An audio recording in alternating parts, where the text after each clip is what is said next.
Cuman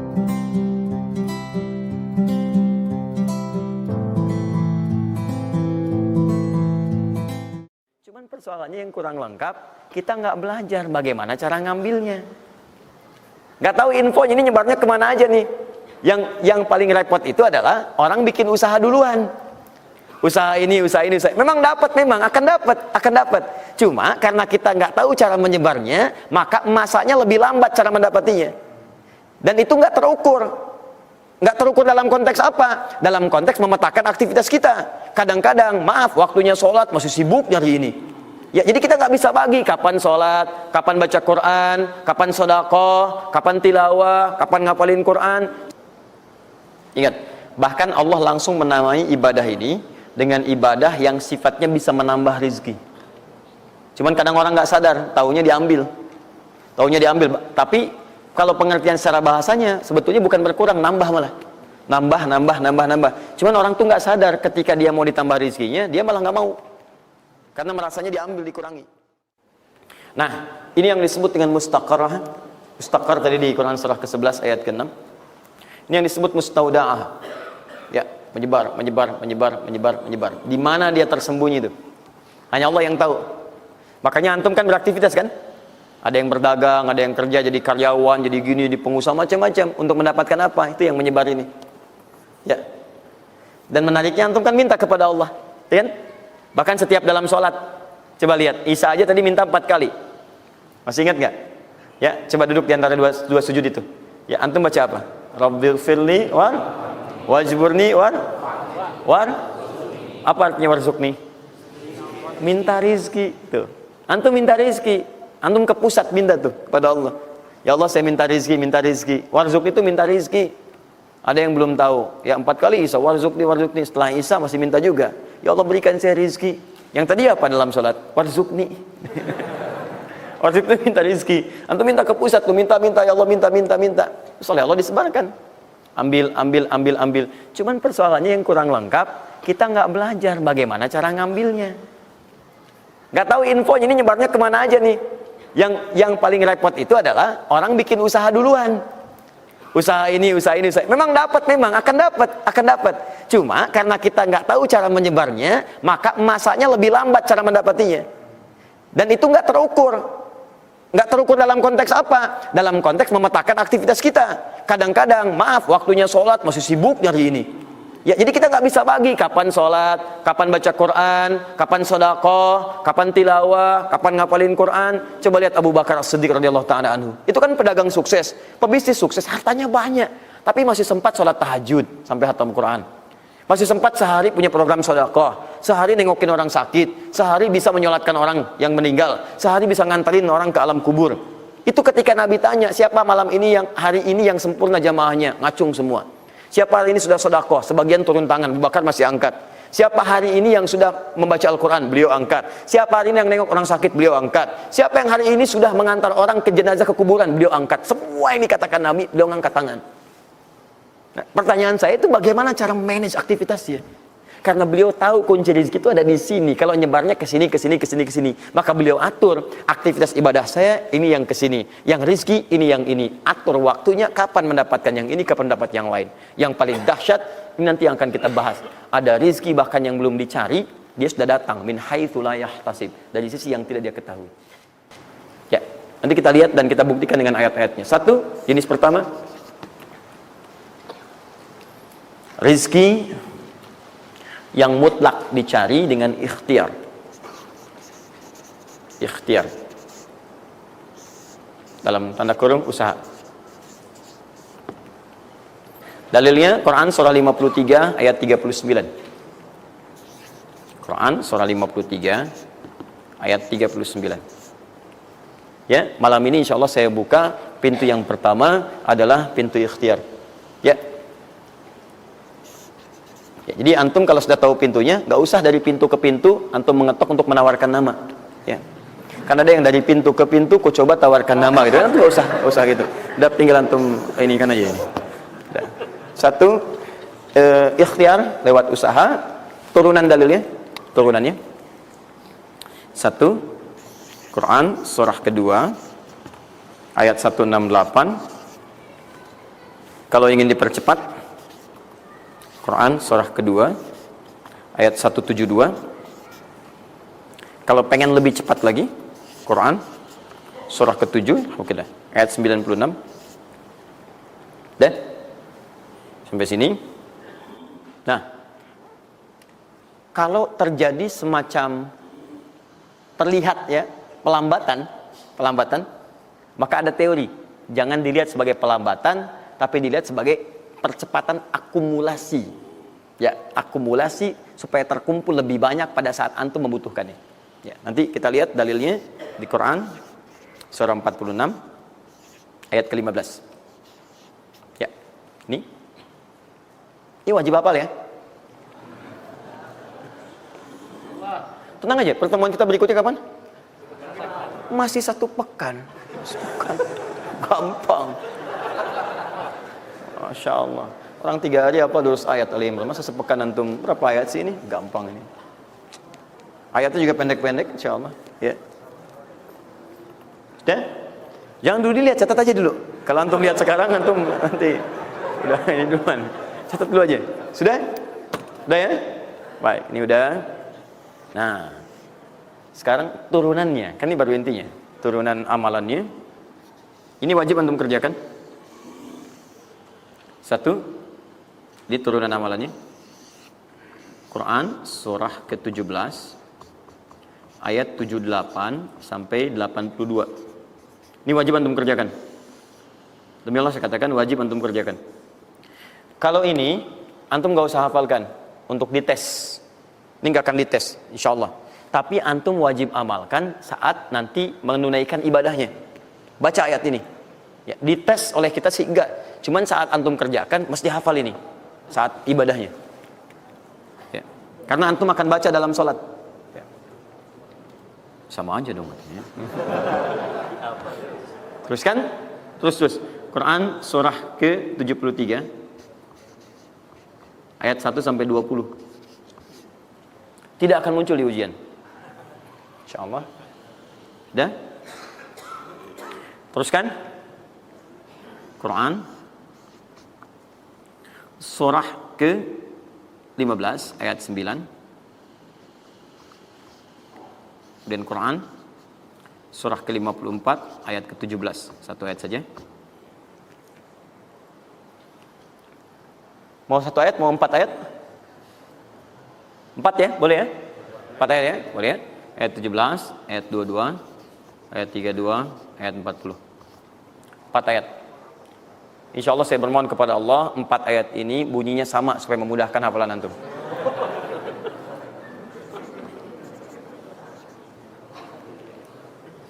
Lima. Sudah? Tahan.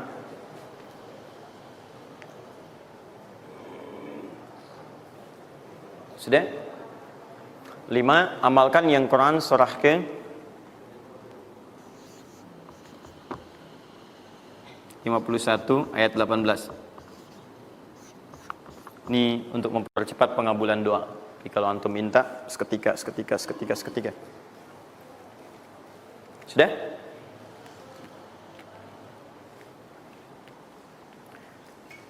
Mau saya kasih bonus gak? Enggak, bonus ini sifatnya spesial. Bahkan ketika antum mengerjakan, rezeki itu bisa datang. Dan saya langsung berikan contohnya. Tapi kalau ini saya tuliskan, wajib hafal. Siap ya?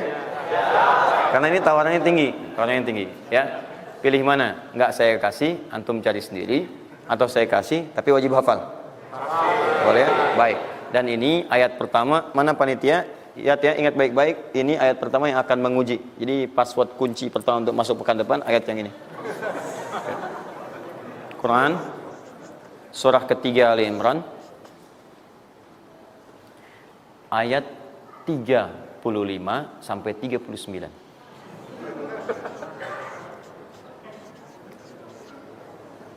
Gampang ya? Alhamdulillah. Yang akan diuji hanya ayat 37-nya, 38 dan 39-nya. Yang diujinya 37, 38, dan 39. Panitia boleh acak, mau tanya yang mana dulu ya. Tapi itu ayat yang pertama, yang selanjutnya 3 ayat berikutnya bebas pilih. Sudah? Nah, ini bagian pertama. 1, rizki yang didapatkan dengan ikhtiar. Kedua, rizki yang didapatkan dengan bersyukur. 2, dengan syukur.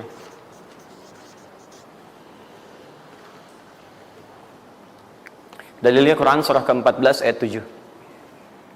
Quran surah 14 ayat 7.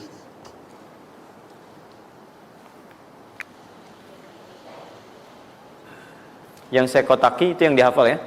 Yang saya kotaki itu yang dihafal.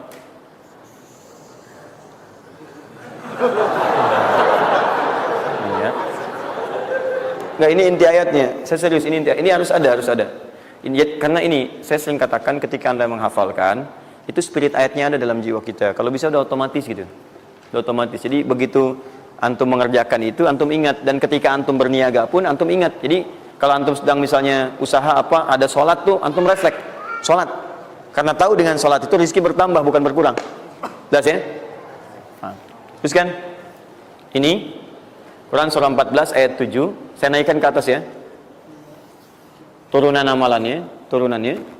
Quran surah ke-9 ayat 103. Saya urutkan berdasarkan amalan.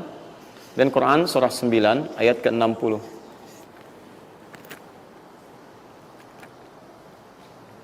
Sudah?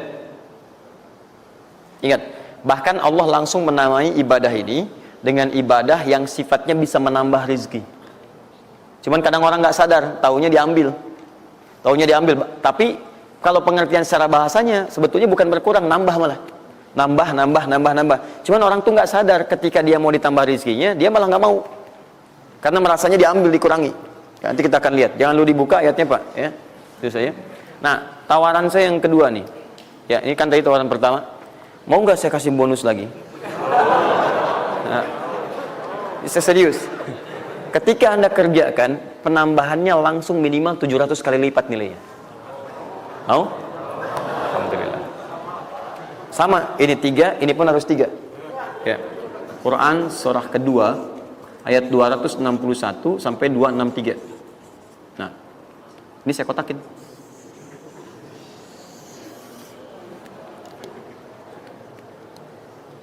Sebentar. Quran surah kedua ayat 261 sampai 263. Saya mohon izin ya, saya lihat dulu satu. Supaya nggak online maksud saya. Pokoknya Anda online ada masalah dengan saya nanti. Nanti saya kasih di akhir, rumus cepat menghafalkan. Sudah? Nah. 2. Nah, yang ketiga, nanti saya simpan dulu aja supaya Anda fokus yang ini dulu untuk berlatih selama sepekan. Ya, berlatih selama sepekan. Supaya nanti, karena yang ketiga ini lebih cepat lagi. Lebih cepat. Saya khawatir Anda melakukan lompatan langsung pada yang ketiga. Nah, persoalannya kita mesti berurut. Karena yang 1 dengan 2 ini keduanya saling bersinergi. Begitu yang kedua udah dapet, yang ketiga lebih mudah. Ya, karena sudah punya kebiasaan dari yang pertama tadi. Kalau saya munculkan yang ketiga sekarang, maka persoalan terbesarnya adalah kebanyakan orang nanti akan meninggalkan yang ini yang paling bahaya. Semuanya pada di masjid aja gitu kan, dan sebagainya. Jadi nggak ada di kantor kosong, di bank kosong. Jadi hilanglah kehidupan di muka bumi. Ya. Jelas ya? Nanti kalau ini udah enak, nanti saya turunkan ini yang dikejar oleh sahabat kemudian. Sampai Utsman bin Affan, Abdurrahman bin Auf tuh hobinya cuma nungguin tahajud aja. Nungguin tahajud, datang. Bukan nggak kerja. Karena semuanya sudah melewati batas ini. Ini udah selesai, mereka pindah pada level yang ketiga. Itu kalau tiap malam lomba, dikisahkan oleh Imam An-Nawawi dalam kitabnya At-Tibyan, itu lomba dengan Abdurrahman bin Auf, Tamim Ad-Dari, itu tiap malam paling minimal sekali khatam Al-Quran dalam tahajudnya. Tapi dahsyatnya, besoknya, sekiannya itu selalu datang. 60, kalau kita sekarang 60 kontainer datang, isinya emas, perak, berlian, macam-macam. Ya, kebayanglah kalau ke PTM datang 60 kontainer isinya emas, perak. Makanya nggak ada yang dikasih lagi sekarang. Ini yang saya mohon maaf ya, mungkin teman-teman yang lain punya kebiasaan. Saya tuh kalau ada ulama atau yang lain baik, saya contohkan dari sana. Tapi kalau nggak ada, atau ada pengalaman kita yang baik, yang kira-kira tidak menghadirkan perasaan yang berlebihan, saya bagi, mungkin antum bisa ikuti. Nah, saya coba membiasakan yang orang-orang dulu biasakan, guru-guru saya biasakan, dan itu pengaruhnya sangat dahsyat. Kalau antum mau lebih cepat lagi, biasakan begini. Menerima pendapatan dari manapun, walaupun bukan gaji atau apapun, cobalah antum keluarkan dari situ, niatkan sebagai sedekah. Saya ulang ya, menerima berapa peser pun dari manapun pendapatan, coba antum keluarkan sebagai sedekah. Misal 2,5%, 5%, keluarkan aja. Bagi siapa. Demi Allah saya katakan, begitu antum kerjakan itu karena Allah, maka Allah akan merawat anda dan menjadikan dunia kecil bagi anda. Apapun yang anda butuhkan, ada kecil sekali. Dan anda sudah nggak melihat, nggak ada nilainya tuh dunia itu. Ya, jadikan kebiasaan itu. Kalau ada pakaian sudah anda pakai, datang lagi yang baru, ini yang lama kasih aja, yang layak dipakai dan sebagainya. Seperti itu, biasakan. Begitu anda biasakan, nanti Allah jadikan kecil dunia bagi pandangan anda. Kan ada nilainya. Dah. Paham ya? Itu kalau antum mau ikuti silahkan, atau kalau mau bertahan di yang pokok silahkan. Saya sudah katakan, saya tidak akan menambah waktu lagi karena sudah jam 10. Pas 12 menit dari apa yang saya minta. Dan saya tutup dengan kalimat, kalau ingin dimudahkan menghafal ayat-ayat yang disampaikan, maka caranya cuma dua. Satu, yakinkan antum bisa menghafalkannya. Yakin, jangan ragu. Bisa. Yang kedua, anggap mudah. Pokoknya kalau sedang ada merasa susah, mudah. Bisa insya Allah. Ya, siap? Ya, mudah atau susah? Yakin? Berapa ayat tadi? Sedikit. Itu, banyak tuh jadi susah. Saya ulang, jangan pulang. Mudah atau susah? Mudah atau susah? Yakin? Nah, berapa ayat? Oh, luar biasa. Alhamdulillah.